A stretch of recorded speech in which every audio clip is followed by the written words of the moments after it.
स्वागत है आपका दुनिया जहान में। मेरा नाम है मोहनलाल शर्मा। हर हफ्ते एक सवाल और उसका जवाब तलाशने की कोशिश। बीबीसी पड़ताल दुनिया की। पीएम मोदी का ट्विटर अकाउंट हैक, मांगा डोनेशन। बिल गेट्स, एलन मस्क को हैकर्स ने बनाया निशाना। इस्राएली सैनिकों को लड़कियों की तस्वीर से ललचाया। स्मार्टफोन कितना खतरनाक है आप सोच भी नहीं सकते।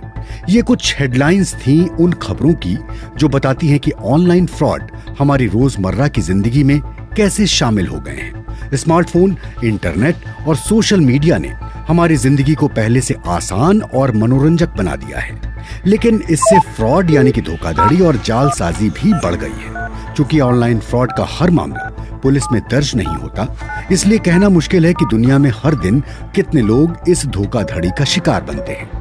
लेकिन ऑनलाइन फ्रॉड एक सच है जिसका कड़वा घूंट सारी दुनिया पीने के लिए विवश है। तो इस हफ्ते दुनिया जहान में हम ये सवाल पूछ रहे हैं कि क्या ऑनलाइन फ्रॉड को रोका जा सकता है। इस सवाल का जवाब तलाशने के लिए हमने कुछ विशेषज्ञों से बात की। Part 1, white hat hacking. Unfortunately, fraud happens extremely quickly. दुर्भाग्य की बात यह है कि फ्रॉड बहुत तेजी से होता है। मैं 5 मिनट से 10 मिनट के बीच आपका पैसा और डेटा चुरा सकती हूँ।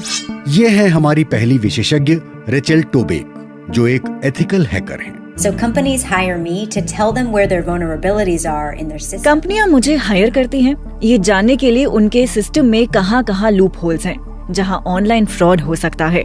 मैं उनके पैसे और डेटा में सेंध लगाती हूँ ताकि उन्हें पता चल सके कि कौन सी कड़ी कमजोर है और इसकी मरम्मत किस तरह करनी है। इसे कहते हैं व्हाइट हैट हैकिंग। कंपनियां इसके लिए एथिकल हैकर्स की मदद लेती हैं। It can definitely seem innocent, but it can turn pretty malicious fast. मैं निश्चित तौर पर आपको मासूम नजर आऊंगी, लेकिन पलक झपकते ही आपका पैसा चुरा लूंगी। ऑनलाइन फ्रॉड करने वालों के तौर तरीके थोड़े अलग हो सकते हैं, लेकिन उनका फाइनल टारगेट होता है आपका डेटा और पैसा चुराना।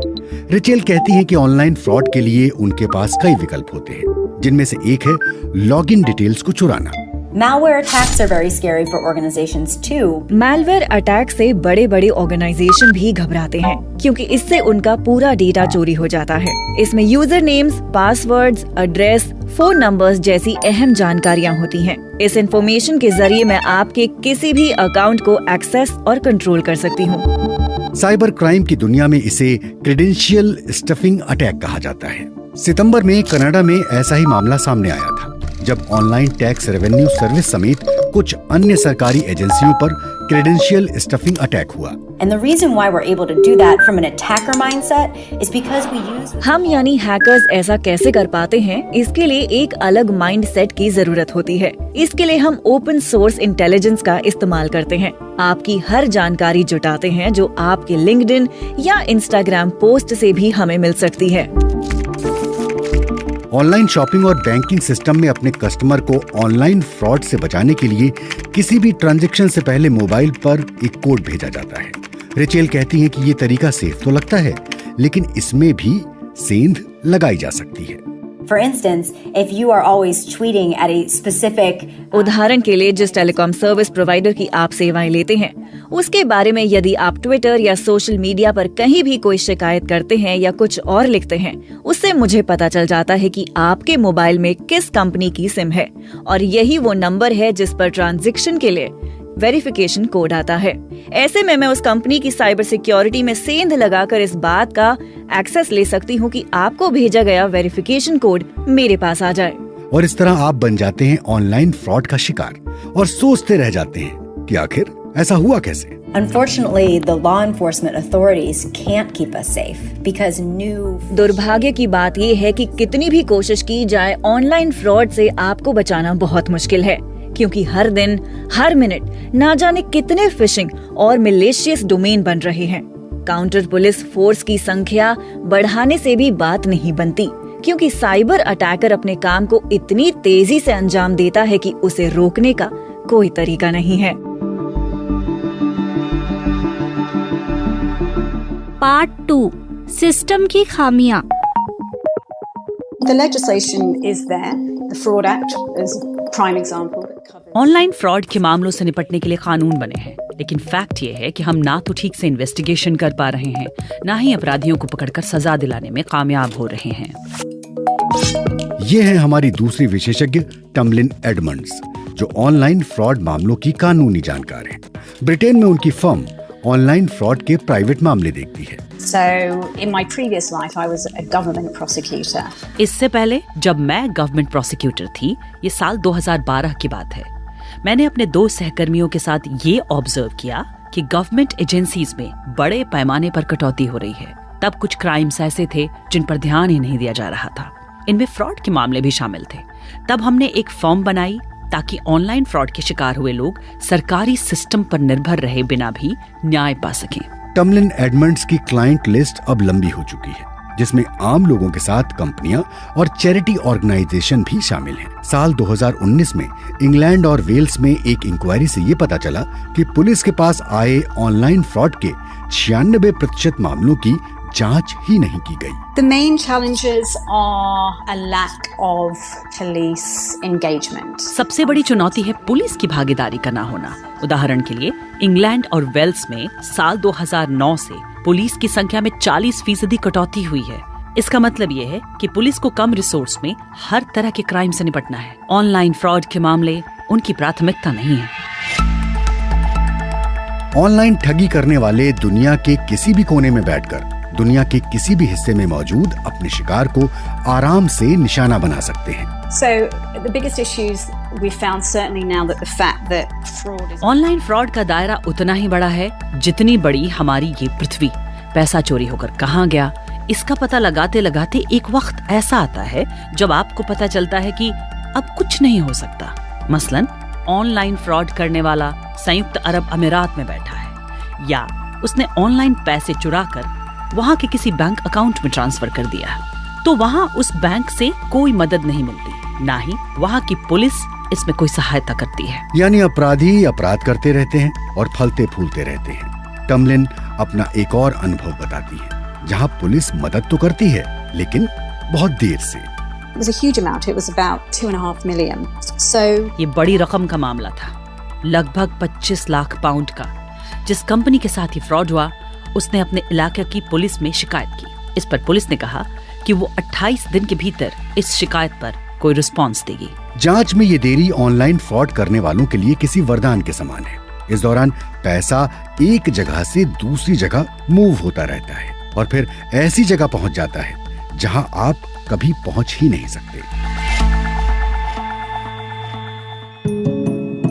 पार्ट 3, कम जोखिम बड़ा मुनाफा। My name is Mohammed Imran and I am a criminal intelligence officer. मेरा नाम मोहम्मद इमरान है। मैं सिंगापुर में इंटरपोल की फाइनेंशियल क्राइम यूनिट में क्रिमिनल इंटेलिजेंस ऑफिसर हूँ। इंटरपोल दुनिया की सबसे बड़ी इंटरनेशनल पुलिस एजेंसी है। दुनिया के 194 देश इसके सदस्य हैं और ये एजेंसी अपने सदस्य देशों के साथ मिलकर काम करती है। In terms of Interpol's work in this area, we've seen plenty of successes. जहाँ तक इंटरपोल का सवाल है, ऑनलाइन फ्रॉड के मामले में हमने कई केस सुलझाए हैं। ऐसा ही एक मामला सामने आया था साल 2018 में। धोखाधड़ी की शिकार हुई एक कंपनी, जिसके पास एक मेल आया जो देखने में बिल्कुल ऑफिशियल मेल लग रहा था, ठीक वैसा ही जैसा कोई एम्प्लॉय ऑफिशियल आईडी से अपनी कंपनी का मेल भेजता है। इस फर्जी मेल के जरिए कंपनी को भारी आर्थिक नुकसान पहुंचाया गया। It was pretty interesting because this business email compromise. ये मामला बहुत दिलचस्प था क्योंकि धोखाधड़ी यूरोप में हुई और 5 महीने बाद एक व्यक्ति को नाइजीरिया से पकड़ा गया। उस पर साइबर क्राइम, ऑनलाइन फ्रॉड और मनी लॉन्ड्रिंग के 45 केस दर्ज किए गए। अलग अलग देशों की पुलिस ने इस मामले की जांच पड़ताल की और सबूत जुटाए। नाइजीरिया में इंटरपोल को दुनिया भर के 10,000 से ज्यादा महत्वपूर्ण लोगों का डेटा मिला। गलत हाथों में इस तरह का डेटा किसी बेशकीमती खजाने की तरह होता है। ये जानना लगभग नामुमकिन है कि ऑनलाइन फ्रॉड के जरिए दुनिया भर में अब तक कितनी रकम चुराई जा चुकी है। ऑनलाइन फ्रॉड के जरिए चुराई गई रकम साइबर जगत में घूमकर आखिरकार कहां पहुंची, इसका पता लगाना बहुत मुश्किल है। यही वजह है कि इस तरह के ज्यादातर मामलों में केस कभी सॉल्व ही नहीं होते। every time there's an online fraud, it almost definitely goes hand in hand with money laundering. Online fraud के ज्यादातर मामलों में पैसा एक हाथ से दूसरे हाथ में जाता रहता है। मनी लॉन्ड्रिंग का ये रैकेट कई देशों में फैला होता है। इस तरह के मामलों में चोरी हुई पूरी रकम वापस मिलना यूं समझिए कि असंभव सी बात है। बीच में कई पार्टियां होती हैं और सबका अपना एक हिस्सा होता है। मोहम्मद इमरान का मानना है कि ऑनलाइन फ्रॉड को रोका जा सकता है, लेकिन इसके लिए इच्छा शक्ति के साथ साथ संसाधनों का भी होना जरूरी है। यही वजह है कि साइबर क्राइम इन्वेस्टिगेशन में अच्छा करियर बनाना टेढ़ी खीर माना जाता है। इसके विपरीत ऑनलाइन फ्रॉड करने वालों के लिए ये काम बिना लागत और कम जोखिम में बड़े मुनाफे का धंधा है। Part 4 global problem local solution. There will always be criminals, so we cannot be stopped, but they can be better handled. अपराधी हमेशा रहेंगे, हम उन्हें पूरी तरह से रोक नहीं सकते, लेकिन उनसे निपटने के तरीकों को बेहतर जरूर बनाया जा सकता है। ये है हमारे चौथे और आखिरी विशेषज्ञ स्टीफन कोनान, जो एक साइबर सिक्योरिटी कंसल्टेंट और अफ्रीकी सरकारों के एडवाइजर हैं। The Ivory Coast was considered from 2005. ये साल 2005 की बात है। तब आइवरी कोस्ट को अफ्रीका में साइबर क्राइम करने वालों के लिए सुरक्षित पनाह माना जाता था। नाइजीरिया के बारे में भी यही धारणा थी। सरकार परेशान थी और इसका समाधान करना चाहती थी। स्टीफन कोनान का मानना है कि अपराध की दुनिया में ट्रेंड हमेशा एक जैसा नहीं रहता और समय के साथ बदलता रहता है। In the 90s, in my country, there were a lot of bank robberies by 90 के दशक में मेरे देश में बैंक डकैती बहुत होती थी। 16 साल के लड़के बैंक लूट लेते थे, लेकिन 15 साल बाद बैंक डकैती पूरी तरह बंद हो गई। बैंक लूटने के लिए हथियार और दूसरे सामान की भी जरूरत होती है। जान का जोखिम तो था ही। बदलते समय के साथ यही अपराधी साइबर क्राइम की दुनिया में शिफ्ट हो गए, क्योंकि यहाँ जोखिम बहुत कम था और लूट का मुनाफा कहीं ज्यादा। और फिर वो समय भी आया जब इंटरनेट का दाम इतना कम हो गया कि हर हाथ साइबर जगत को टटोलने लगा। the cost of broadband is the entry to cyberspace. So in my country this cost cyber space में ब्रॉडबैंड की एंट्री होने से आइवरी कोस्ट जैसे देश में 15 साल पहले $200 में मिलने वाला इंटरनेट कनेक्शन आज $1 पर पहुंच गया है।